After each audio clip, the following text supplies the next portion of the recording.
Buildings are down across 5 Colombian cities right now. The death toll is climbing by the hour, and rescue crews are still pulling people from the rubble as I put this update together.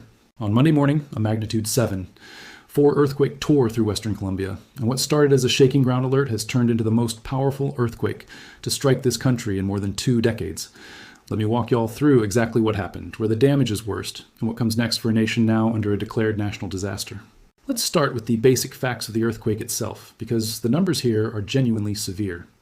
The quake struck at 7:34 in the morning local time on August 10th, with its epicenter located just 5 kilometers, about 3 miles east of the town of San José del Palmar in Colombia's Chocó department, roughly 280 kilometers, or 174 miles, west of the capital city of Bogotá.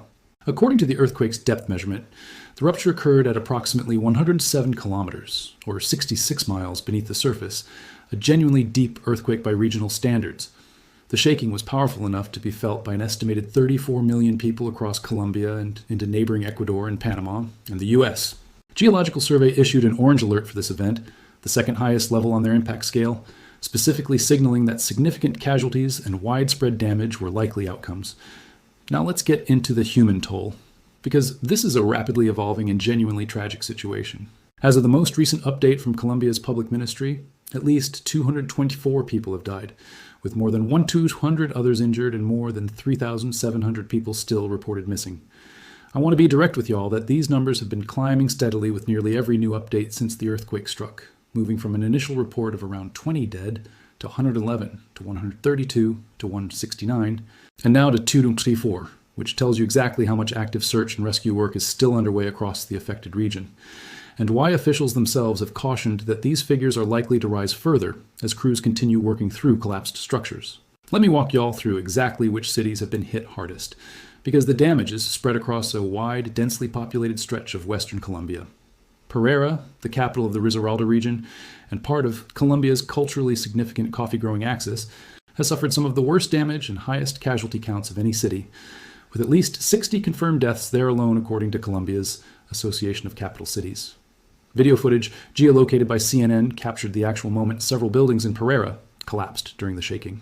The city's Maracana International Airport suffered a partial collapse of its passenger terminal, and in one especially dramatic rescue, 16 people were trapped for roughly 6 to 8 hours inside a cable car system, the mega cable, before crews were able to evacuate them safely. Cali, Colombia's third largest city, has also been devastated. Local officials there report at least 188 people missing, with search teams and ordinary civilians working side by side, passing chunks of concrete and rubble down long human chains in an effort to reach anyone still trapped inside collapsed structures. Officials in Cali confirmed at least 20 buildings have completely crumbled, with roughly 380 additional structures reported damaged across the city. Beyond Pereira and Cali, significant destruction has also been reported in Quibdó, Manizales, and Armenia, with the Risaralda region alone accounting for at least 40 confirmed deaths. I want to explain why Armenia's name specifically carries such heavy weight in this story, because this exact region of Colombia has been here before. In 1999, a magnitude 6. 2 earthquakes struck near Armenia, in the same broad coffee-growing region now affected by Monday's quake, and that disaster killed more than 1,185 people and devastated much of the city. That 1999 earthquake was a shallow event, and even at a significantly lower magnitude than Monday's 7. For quake, it still produced a horrifying death toll, which tells you all something important about how vulnerable this specific region's building stock has historically been to strong ground shaking. Let me explain the tectonic setting driving this earthquake, because it connects to a broader, genuinely alarming pattern across the region this year. Colombia sits along the seismically active Pacific Ring of Fire, specifically along the boundary where the Nazca Plate dives beneath the South American Plate in a process called subduction. This exact plate boundary has produced some of the largest earthquakes ever recorded anywhere on Earth, including the estimated magnitude 8. 8 earthquake that struck the Colombia-Ecuador border back in 1906, and further south along this same general boundary, the devastating magnitude 8. 8 earthquake that struck Chile in 2010. Monday's earthquake fits into the same broader tectonic engine, even though its specific magnitude was considerably smaller than either of those historic events. And this earthquake did not happen in isolation this year. Less than 7 weeks before Monday's quake, on June 24th, twin earthquakes measuring magnitude 7, 2 and magnitude 7. 5 struck neighboring Venezuela, killing more than 6,000 people and producing more than 1,400 aftershocks in the weeks that followed. Rescue teams were reportedly still actively working in Venezuela when Colombia's earthquake struck on Monday morning, meaning this region of South America has now endured two catastrophic, deadly earthquake sequences within less than 2 months of each other, both tied to the same broader tectonic boundary running along the continent's western edge. I want to walk y'all through the immediate emergency response, because Colombia's government moved quickly to formally recognize the scale of this disaster. Colombia's new president, Abelardo de la Espriella, declared a national disaster within hours of the earthquake, with search and rescue operations launching across every significantly affected area. At least 21 aftershocks were recorded within hours of the main earthquake, complicating rescue efforts and forcing crews to work under the constant risk of further collapse in already damaged structures. 5 capital cities across the affected region remain under red alert, the country's highest disaster threat classification. The Civil Aviation Authority suspended flight operations at 7 airports across western Colombia, including Pereira, Manizales, Quibdó, Armenia, Cartago, and Buenaventura, while engineers conduct structural inspections to determine which runways and terminals remain safe to reopen.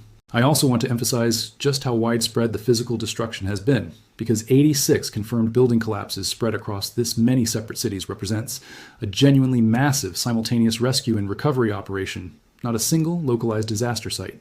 Emergency crews are working across Pereira, Cali, Quibdó, Manizales, and Armenia all at the same time, competing for limited specialized equipment, trained search and rescue personnel, and medical resources, at a moment when every one of these cities needs all of that support simultaneously. So let me bring this together and tell y'all what I want anybody connected to this region understanding right now. This is an active, ongoing disaster, not a closed chapter, with search and rescue operations continuing and casualty figures still climbing as I put this update together. If you have family or friends across Pereira, Cali, Quibdó, Manizales, Armenia, or anywhere else in Western Colombia, check on them through whatever communication channels remain available, understanding that cell networks and infrastructure across the hardest hit areas may remain disrupted for some time. If you are in a position to support relief efforts, established international relief organizations working directly with Colombian authorities are going to be the most effective channel for getting help to the people who need it most right now. I will be tracking this situation closely as search and rescue operations continue and as the true scope of the casualties and damage becomes clearer over the coming days. If this update helped you understand the scale of what Colombia is facing right now, please subscribe to this channel and turn on notifications. And share this video with anybody you know connected to this region, because a disaster of this magnitude unfolding across so many cities simultaneously deserves sustained attention, not just a single day's headline. I will keep watching the situation for y'all, and I will see y'all in the next one. Stay safe out there.